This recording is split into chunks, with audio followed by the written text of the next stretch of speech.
unfurl the peacock's feathers. Someone tied up the octopus. Someone unstrike the zebra. When there's a strange crime in the zoo and you're looking for a clue, you'll always find him right on track. Sherlock Yak. Sherlock With Yack. Hermione right by his side, the bad guys just can't hide. If you get lost, he'll get you back. Sherlock Yak. All the trees and all the He's dough. lean and mean and he's no fool, and he's way double cool. He won't stand for no yakety yak. Sherlock Yak. I'm on the go. Will you find out before Sherlock who harassed the yak?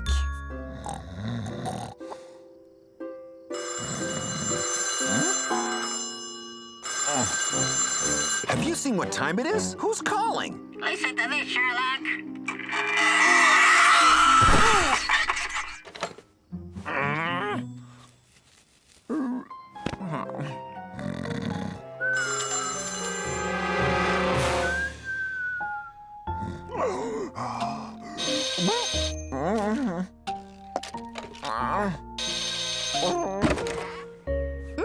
Oh boy, you look tired, Sherlock. What did you do all night? A bagpipes concert? Unfortunately, no. Telephone harassment. What? But that's awful. I couldn't tell you who the scoundrel at the end of the line was. I'm sure he'll do it again. Look, don't worry. We'll unmask him. I could set up some listening equipment to find out where the call comes from. All right, let's give it a whirl. My brain is like marmalade. You should go and have a little nap, Sherlock. Out of the question. One sleepless night isn't going to do me in.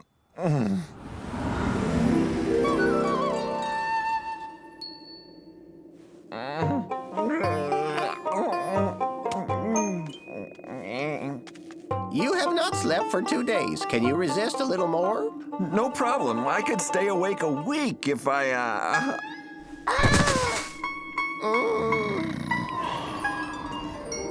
Sherlock, go to bed. You're sleeping on your feet. Oh, not at all. Let's go get your equipment. One last cable, and there. Now, we just have to wait for that little joker to call, and my instruments will tell me who it is. Even without calling, that fool stops me from sleeping. Go ahead. Make him talk as long as possible. This is Sherlock Yack. Who's calling? Your worst nightmare. Fine, but what do you want from me? Revenge, Sherlock. For a week, my days are ruined by your sense of justice. So now, I'm going to ruin your nights. What are you saying? Louder? Hello? So, you want to play smart, huh? Listen up. Ouch. Oh, it sounds like the fellow hurt himself. All right, did you get him? No, he hung up too soon. I know he was calling from a public phone in the zoo. Not sure which one. I couldn't identify his voice. He must have used a high-tech voice scrambler. In that case, Hermione, let's use our good old ears. Can we listen back to it? No problem. Fine, but what do you want from me? Revenge, Sherlock. For a week, my days are ruined by your sense of justice. So now, I'm going to ruin your nights. Stop! Interesting. Sounds like it's someone who holds a grudge because he was convicted. Good deduction, Hermione. And the case goes back a week. I'll look through my archives. In the meantime, I'll analyze that awful screeching sound. Listen to this, Sherlock. Sounds like the sound of an engine.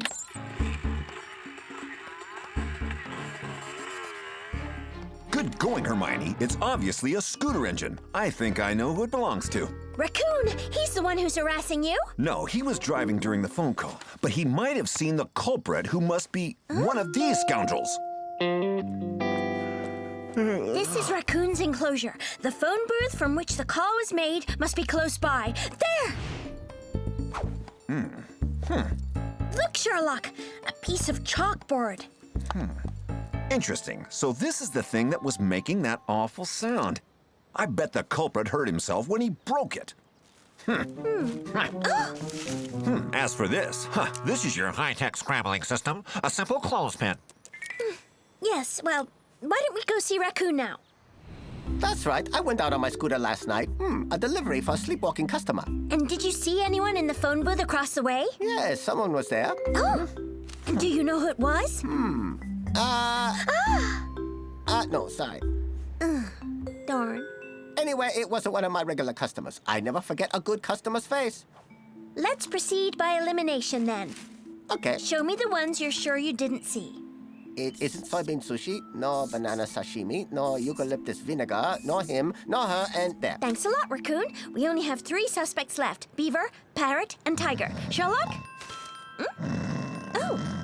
Yes, I've got everything. We're going to visit Parrot and Tiger. You're forgetting Beaver.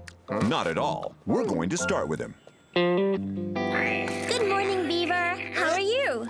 Exhausted. And all of that because a certain someone doesn't like my way of ending my rock concerts. Well, breaking up a bar with your guitar, you had to expect to pick up the pieces. In the meantime, I chipped a tooth when I gnawed on some burr walnut. There. Didn't you do that by hitting a piece of slate instead? Some slate? I'm not in the business of fixing roofs, you know. I mean the kind for a chalkboard on which you write a shopping list. A piece of slate like the one which must have been here. There? There was a pad of paper there, but there wasn't any more paper, so I threw it away. Also, could you put this on your nose? There. What am I supposed to do now? You speak through the nose. Yeah, like anybody with a clothespin stuck on their nose. That's right. Sherlock, what do you think? Absolutely. Burr walnut. Very interesting. That's not my pencil. Sherlock, don't you want to go and rest? No. Not another word about that. Rise and shine! The milk is here. Did you hear me? Come and get it before it turns, you lazy bones. Come on, Tiger. You were already punished for making too much noise in the morning. Yes, Chief, and you were right, Chief. And I just made some more noise, so I need to be punished again. Well, maybe later. Could we talk with you at home? How about some coffee? This coffee is pretty strong. Is this chalkboard yours? No, it's my nephew's. He comes over sometimes. That boy has no sense of orderliness and cleanliness. Excellent coffee. Wow, I feel really great. More.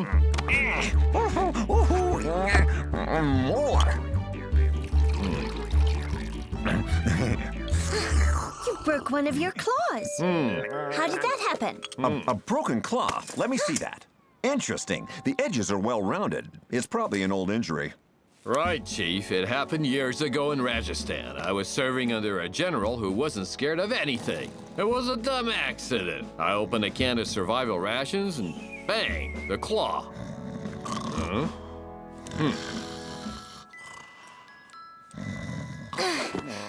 I see. And could you please put this on your nose? Sorry, it's not my size. Well, if you have no more questions, I go back to my deliveries. Sherlock, wake up! You're snoring like a train engine. Huh? What? Not at all. I was just taking a power nap.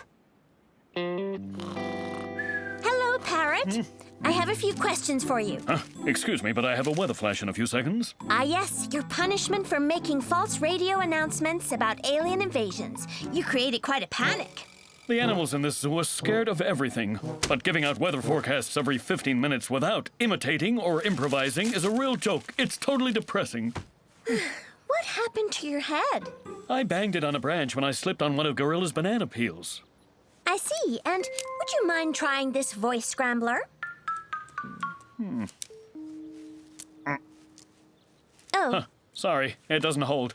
But I'm an impressionist, you know. I don't need a voice scrambler. Could you imitate the screeching sound of a sharp object on a chalkboard? Like this? That's perfect, thanks. Come on, time for your weather bulletin. High pressure front should soon... Sherlock, sorry to wake you up, but I finished interrogating the parrot. Huh? Oh, you're not waking me, Hermione. It was a ruse to put the suspect to sleep. It's time to gather everyone. I know who the culprit is. What about you, young detective? If you follow the investigation closely, I'm sure you'll get it. Last night, I was awakened by someone who has a grudge against me for having punished them. The one who harassed me speaks through the nose and hurt himself when he broke the chalkboard he was using. Who do you think did it? Was it the beaver, the tiger, or the parrot?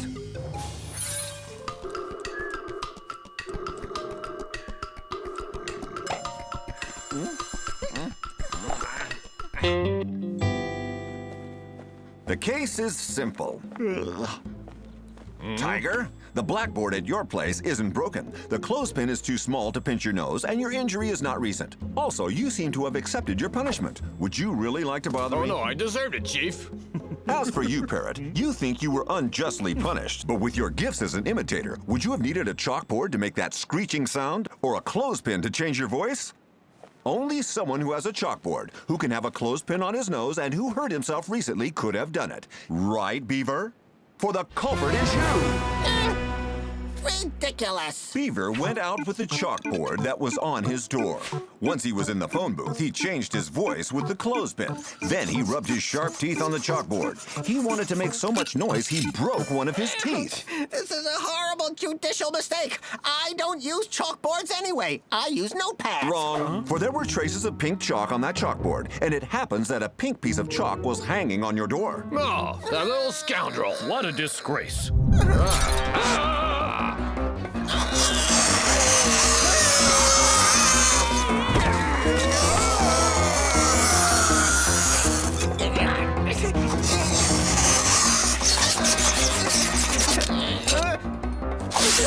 There you go, Sherlock.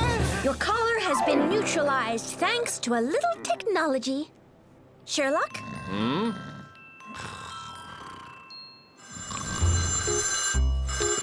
Fire station, I'm listening. A kite in a tree? I've got it. I'll send you someone right away. Fire station, I'm listening. No, madam, we don't fix sinks. Fire station, what do you want? Beaver, I'm just calling to remind you that you also have to fix the bar. All right, get to it. Good night.